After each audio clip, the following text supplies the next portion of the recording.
Mr. President, at the outset, let me thank you for convening this annual open debate today on the important theme of protection of civilians in armed conflict. The world is witnessing a surge in armed conflict, and the civilians continue to be victims of such conflicts.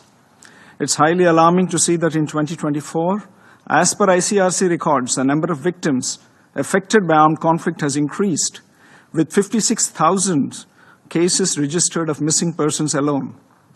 It's a paramount responsibility of the national governments to create a conducive environment where civilians are safe and secure.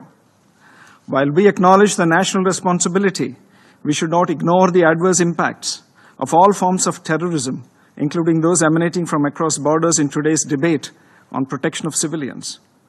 It is needless to mention that the terror entities have gained significantly enhanced capabilities by having access to new and emerging technologies, which present us with new threats, particularly to the civilian populations. In this regard, the efforts of the Council and of the international community should be directed at assisting national authorities in developing capabilities and capacities to protect civilians. It's unfortunate that the parties to the armed conflicts continue to attack civilian populations, particularly women, children, and other vulnerable groups, as well as indispensable civilian infrastructure, such as hospitals, by projecting them as legitimate targets. Regrettably, during armed conflicts, civilians, including women and children, are used as human shields for military operations and terrorist activities. Therefore, it is paramount that the international community resolves to take concrete actions towards the implementation of relevant Security Council resolutions that have been previously adopted. Mr. President, any attack on civilians and humanitarian workers is a grave violation of international law, in particular international humanitarian law. The existing legal framework concerning the protection of civilians cannot be overlooked. Respect for principles of the UN Charter, including sovereignty and territorial integrity of member states, should remain the basis for all actions taken by the Council for the protection of civilians. A politically motivated decision to intervene in an armed conflict situation may have devastating consequences, including to the civilian population, and therefore must be prevented. Furthermore, any intervention must be proportionate and based on credible and verified threat perception. The Council and the international community must take necessary measures to ensure effective and timely protection of civilians, including their life, dignity, and rights. The core principles of humanity, neutrality, impartiality, and independence must continue to guide the operations of all humanitarian agencies and organizations.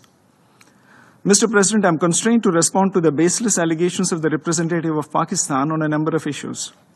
First, India has experienced decades of Pakistani-sponsored terrorist attacks across our borders. This has ranged from the horrific 26/11 attack on the city of Mumbai to the barbaric mass murder of innocent tourists in Pahalgam in April 2025. The victims of Pakistani terrorism have been predominantly civilians, since its objective has been to attack our prosperity, our progress, and our morale. For such a nation to even participate in a discussion on protection of civilians is an affront to the international community. Second, Pakistan has repeatedly used the civilian cover to advance the cause of terrorism. We just recently saw senior government, police, and military officials pay respects at the funeral of noted terrorists targeted by Operation Sindoor. A nation that makes no distinction between terrorists and civilians has no credentials to speak about protecting civilians. Third, earlier this month, the Pakistani army deliberately shelled our border villages, killing more than 20 civilians and injuring more than 80. There was intentional targeting of places of worship, including gurudwaras, temples, and convents, as well as medical facilities. To preach at this body after such behavior is grossly hypocritical. Let us be clear. Protection of civilians should not serve as an argument for protection of UN-designated terrorists. The international community must come together on zero tolerance for terrorism and calling out those who sponsor and defend it. In conclusion, Mr. President, my delegation reaffirms its commitment to working in close cooperation with the international community to alleviate the suffering of civilians affected by armed conflict. I thank you, Mr. President.